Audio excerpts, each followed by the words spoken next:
तो देखो, जो रोम कॉम वाला जॉनरा है ना, इसमें टॉप 3 आते हैं ऐसे एनिमेज जो ग्रेट लेवल के माने जाते हैं। पहला तो भाई होरीमिया, जो मेरे को पहले से पता नहीं, जब मैं बिगिनर था ना उसी से शुरू किया था, रोमांटिक कॉमेडी वाला। उसके बाद आता है हमारा ओशिनोको, और उसके बाद जो आने वाला है सीरीज, उसका नाम है ब्लू बॉक्स। ये भाई उन एनिमेज में काउंट होता है ना जो न्यू एज एनिमेज है, और इनमें रोमांस एकदम टॉप लेवल है। लेकिन इसमें एक चीज अलग है, इसमें उन दोनों की तरह सिर्फ रोमांस ही नहीं होता, रोमांटिक कॉमेडी तो होती ही है, उसके साथ आता है स्पोर्ट्स ड्रामा, पैशंस और अपने ड्रीम्स के लिए कुछ भी कर जाना। तो वही चीज देखने में से मजा आता है। अगर इसकी स्टोरी की बात करूँ ना भाई, तो स्टोरी वही है कि ताइकी, जेनित्सु और हमारी हिना, ये 3 हमारे मेन कैरेक्टर्स है।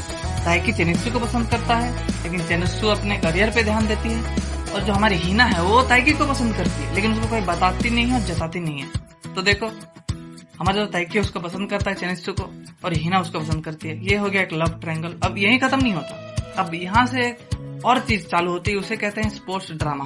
अगर तुमने ब्लू लॉक, हाइकू जैसी एनिमेज देखा है ना, तो तुमको हिट हो जाएगा कि मैं क्या कहना चाह रहा हूँ। पहला, इनकी पर्सनैलिटी को जान लो पहले। जो हमारी जेनित्सु है ना यार, वो एकदम क्या कहते हैं, पॉपुलर गर्ल है, सीनियर भी कहते हैं हम लोग उसे, और वो बास्केटबॉल में बहुत ज्यादा अच्छी है। और हमारे जो बात करें ताइकी की ना, तो ताइकी वो बैडमिंटन में तगड़ा प्लेयर है, एकदम टैलेंटेड पर्सन, पर उसे लगता है कि उसमें अभी भी बहुत कमी है, उसे और इम्प्रूव करना है। और ये बंदा कभी हार्डवर्क से डरता नहीं है, और हार के भी खड़ा हो जाता है। अगर ये हारा ना तो फिर से खड़ा होगा। इसमें हार मानने की कैपेबिलिटी है क्या नहीं है। अब बात करें ना हमारी हिना की, यार क्या बताओ, वो जिम्नास्ट में है, इतनी फ्लेक्सिबल बॉडी और इतना ज्यादा इमोशनल माइंड ना। पहले मेरे को लगने लगता है कि यार ये भी कोई साइड कैरेक्टर ही है। जैसे जैसे कहानी आगे बढ़ती है ना भाई, बता रहा हूँ, पता ही नहीं चला कब हिना के साथ मेरा कनेक्शन बन गया, और कब मुझे वो इतनी इंटरेस्टिंग लगने लगी। अब देख के तो उसे लगता है कि एक कॉमेडी कैरेक्टर जो हमेशा खुश रहती है, लेकिन ऐसा है नहीं। वो चीजें अपने मन में छुपाती है। लाइक यू एंड अस, हम लोग कैसे करते हैं, बाहर से दिखाते हैं कि हाँ हम लोग बहुत खुश है, तो अब बढ़िया चल रहा है, चाहे कितनी भी भसड़ मची हो हमारी लाइफ में। वही चीज हम हिना में देख पाते हैं, इसलिए हम उससे ज्यादा रिलेट कर पाते हैं। अब अगर बात करें ना इमोशंस के बारे में, इसमें वेराइटीज ऑफ इमोशन तुम एक्सपीरियंस करोगे। सबसे पहला जो इमोशन एक्सपीरियंस करोगे वो है अपने सपनों को पूरा करने के लिए कुछ भी कर जाना, ये पहला।